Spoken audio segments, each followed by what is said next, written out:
मौलाना साहब के वर्कर 2017 से जब से मैं पीटीआई आया हूँ, वो मेरी ट्रॉलिंग कर रहे हैं इलाके में, और एक कैंपेन है। मैंने बड़ी दफ़ा उनको रिक्वेस्ट की, मैं उनका एहतराम करता हूँ जब एक दफ़ा किसी शख्स के साथ आप वक्त गुजार लें, लेकिन ये रुकने वाले नहीं है। अब मैं आम मुल्ला को क्या सुनाऊंगा, उसकी मैं क्या ट्रॉलिंग करूंगा? तो लिहाजा अगर ये बात नहीं आए तो लाजिमन मैंने अभी तक अपना मुंह बंद किया हुआ है JVI पे तनकीद करने से, और वो ताल्लुक था जो इनके साथ था। लेकिन अगर ये बात नहीं आए तो मेरा ख्याल नहीं है कि मैं इनके जो अमाल हैं वो कौम के सामने आश्कारा क्यों न कर दूं। इनकी जो पार्टी की पॉलिसीज हैं, इनकी KP में जो है नाकामियां हैं, तो लिहाजा मैंने यही कहा था, मैं नहीं चाहता हूँ कि हर एक के साथ जो है आजकल कन्फ्रंट हो। एक तरफ जो है नून वाले हैं, एक तरफ जो है केयर टेकर्स हैं, दूसरी तरफ जो है पाकिस्तान तहरीक इस्तेहकाम के लोग जो हैं वो भी मुझसे नाराज हैं। तकरीबन पुलिस है, रियासती इदारे, हर एक नाराज है। परवेज खटक साहब भी हैं। परवेज खटक साहब जो हैं, अब उसका जिक्र छोड़ ही दें, वो बेचारा जो है उसका तो मैंने सत्यानाश कर दिया है, अब मजीद जिक्र उसका नहीं करेंगे।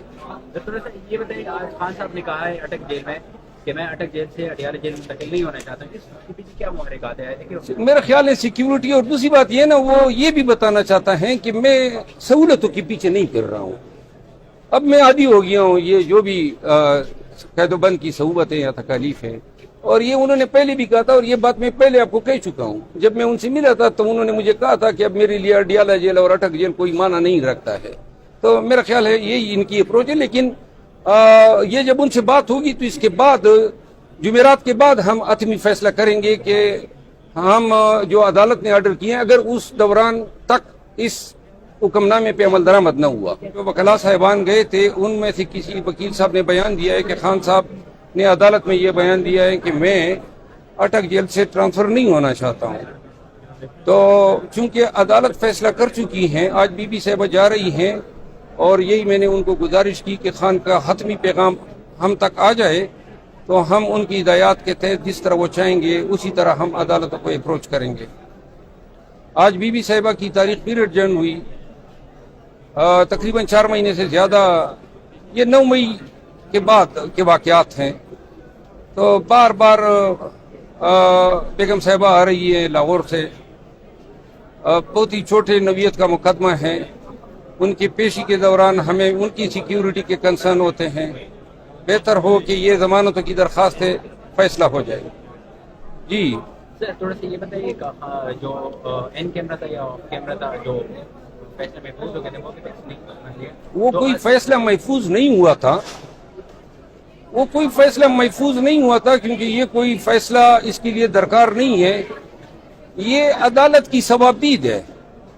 सवाबदीदी इख्तियार का मतलब ये होता है कि अदालत दियर एंड देन फैसला कर देती है कि चले जी आपका उज़र है, और अदालत देख लेती है कि कोई इस अगर पब्लिक हियरिंग हो और इसमें से कोई ऐसी बात है रियासत की तरफ से जो उनका अंदेशा हो कि ये पब्लिक के साथ शेयर होने से कोई मुल्क की सलामती को नुकसान हो, तो अदालत मजाज है कि वो कह दें कि जी बकाया लोग निकल जाएं, सिर्फ वकला जो रिलेवेंट हैं वो आर्गू कर लें। जिस तरह नीचे सैफर केस की अदालत में आर्गूमेंट्स के वक्त हमने यही अमल दोहराया था।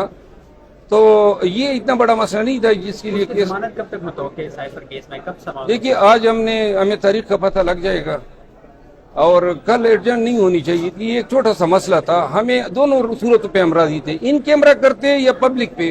तो जब हमारा कोई उज़र नहीं था तो इसमें महफूज करना या फैसला करना या एडजर्न करने की जरूरत नहीं थी। बहरहाल चीफ साहब ने जो मुनासिब समझा। अब हमारी इस्तिदा ये है कि आज या कल में ये केस जो है सैफर केस का जमानत के लिए मुकर्रर किया जाए, और पाकिस्तान के अवाम शिद्दत से उनको देखना चाहते हैं। लेकिन अगर खान साहब जो हैं उनकी सिक्योरिटी कंसर्न हैं तो हम उनकी राय का एहतराम करेंगे, और जिस तरह वो चाहेंगे उसी तरह हम करेंगे।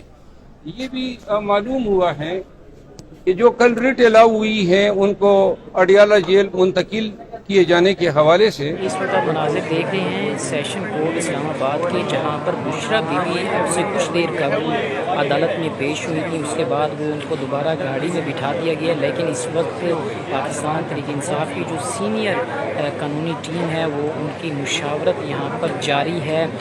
جس میں شیر افضل مروت، نائب پنجوتا اور انتظار پنجوتا سمیت دیگر وکلاء بھی ان کے ہمراہ ہیں اور مشاورت ان کی جاری ہے اگلے لائحہ عمل کے لیے۔